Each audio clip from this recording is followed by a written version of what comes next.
Boxing Land? What's going on? It's been a while since I did a video. Have a couple things to talk about today. I may miss some things you guys wanted me to talk about, but at any rate, I'll make another video. So just leave me a suggestion, inbox me, or leave it a comment on YouTube, and I'll get back to you. So for starters, Mayweather's back against Victor Ortiz, who had a great outing against Andre Berto. I would say that we were all discounting Ortiz because he was starting to look like no heart Kermit Cintron, but he bounced back and he did good against Berto, and he redeemed himself. So it should be a good fight. Ortiz is a big, strong southpaw that should pose some problems for Mayweather early. A big question is if some ring rust and old age will finally show up with Mayweather. So that we'll have to wait and see. But my prediction on that fight is that Mayweather should make adjustments by the third round, and he should be able to pick Ortiz apart and win a split decision or a unanimous decision. Not likely, but would not be surprised if, with his accuracy, Mayweather be able to stop Ortiz late.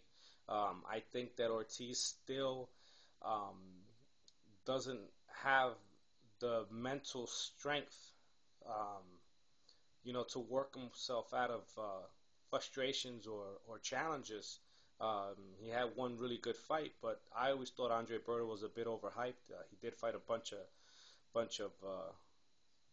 of nobodies, so we'll have to see. I think it'll be a great fight. Credit to Mayweather for giving Ortiz a shot and helping catapult another future star. So it should be a good fight. Next fight I want to talk about is Manny Pacquiao versus Juan Manuel Marquez. Most of you guys should know, I'm a big Marquez fan, but at 144, I just do not see Marquez doing anything to Pacquiao to win that fight. I see Pacquiao steamrolling this guy and knocking him out like Hatton. We all know that even at 35, it was too much weight for Marquez. He struggled against the guys at lightweight, but yet he was so good technically that he was able to overcome adversity and beat these guys. But that 44, we all know that he's bloated. He doesn't carry the weight good. It's not his frame. He is going to slow down, so I just don't see anything that he's going to do. I see him getting knocked out. And then after that, we should hear some more bullshit from Bob Arum. I believe he has Manny's next 4 fights already picked out for him. One I believe is Chavez Jr. at 160. Somehow they will pull off him ducking Sergio Martinez at 60 and fighting a bunch of nobodies so that Manny can get a 9th title. I've been saying that now for like about a year and a half. And they have been proving me somewhat right by Chavez fighting and getting a belt at 160. Another one is Timothy Bradley, who's been sidelined because he's waiting for his contract to expire with Gary Shaw. We all pretty much know he's going to sign with Top Rank and get a Manny Pacquiao fight. That shouldn't be a bad fight. I actually look forward to that fight.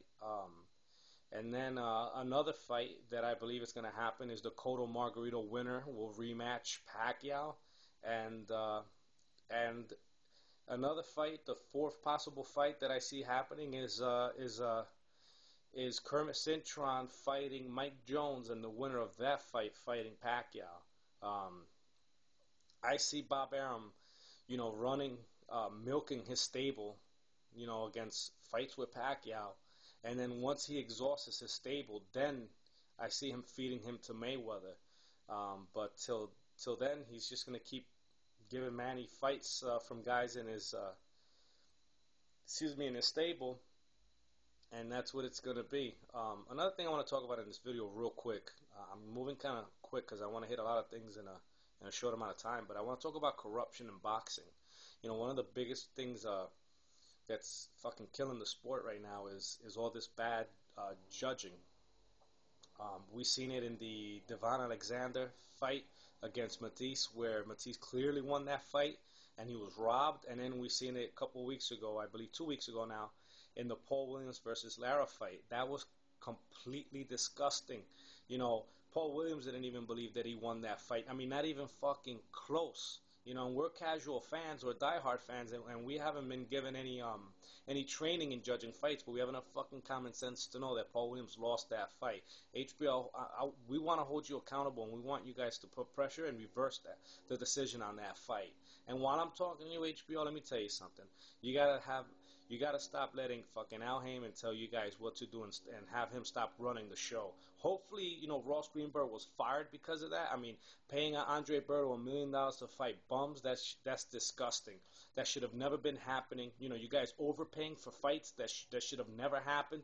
You know, you're blowing your budget early, and then, you know, like second, third, and fourth quarter having no fights going on. I mean, that's ridiculous. You've been losing somewhat of your position to Showtime because of blowing your fucking budget and overpaying guys. And I hope that, you know, with Ross actually leaving, that'll be the end of that. You know, so HBO, listen, you have to, you know, redo the decision on Paul Williams and Lara, all right?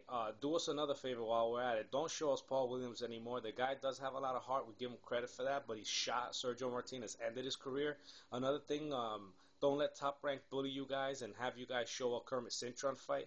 I've given that guy way too many fucking chances. The guy's a bum. I'm going to say that right now. Flew out of the ring, cried a couple times, nagged, and then he had a horrible outing. You had enough time to train and prepare, and you look that disgusting. You look like you didn't want to fight. What's his name? Ronnie Shields had to tell you to fight for your kids. I mean, come on, don't fucking show this guy. This is disgusting. All right, and couple of other fights, but I'm not gonna get into right now. I want to get into Zab Judah versus Amir Khan. I'm picking Amir Khan to win a split decision solely because I don't believe that Zab will have enough output, you know, will punch enough in this fight for him to win a decision. So I see Amir Khan, you know, fighting in the middle of the ring, using his jab and right hand to connect and score enough points to win a decision. Now, I'm not saying that I don't think that Zab can win. I think Zab can clearly win this fight. I just don't see Zab being active enough to win a fight against Khan. There are a couple of things I've seen in Khan's game that's kind of weak. Freddie Roach still hasn't taught this guy how to have really good defense. He's gotten him into phenomenal shape, but he still has lousy defense. So one of the things that Khan does bad is that sometimes when he shoots off these combinations, he tends to lean in with his head. And I can see Zab, you know, setting traps for this guy and hurting him and possibly knocking him out if he's able to set some traps that Khan doesn't realize he's being set into. You know, with Pernell in his corner, I believe that maybe they have worked on that. And it's something that we did see in his last fight at the Prudential Center in Newark, where he set the guy up into the corner and, you know, hit him with that short punch that knocked him out. So I think Zab could win the fight, but I don't think he's gonna win the fight just because I don't think he's gonna be active enough or aggressive enough or punch enough times to, you know, to outwork Amir Khan. So I see Amir Khan winning a decision. So that's pretty much it. You guys inbox me again. You know, tell me what other fights you want to discuss and you want to talk about, and I'll do that. All right. Talk to you later, boxing man.